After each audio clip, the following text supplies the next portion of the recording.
अस्सलाम वालेकुम नाज़रीन, मैं हूं असगर अली और आपकी खिदमत में एक नए प्रोग्राम के साथ हाजिर हुए हैं।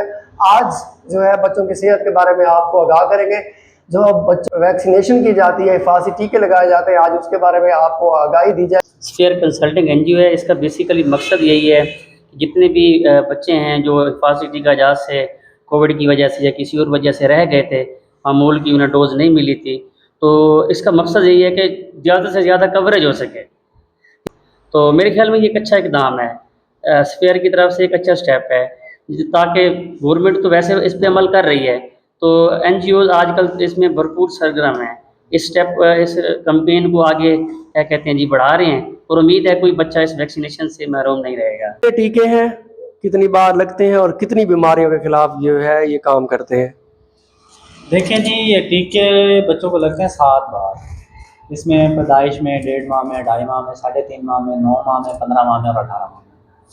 ये हर टीका एक डिफरेंट, यानी कि हर टीका एक, जिसमें एक इंजेक्शन की 2-3 डोजें भी हैं, किसी इंजेक्शन की 2 हैं, किसी इंजेक्शन की 3 डोजें हैं। मुख्तलिफ बीमारियों के लिए 7 बार हिफाज़ती टीके लगाए जाते हैं बच्चों को, जो कि पैदाइश से लेकर 18 माह तक कोर्स कम्प्लीट हो।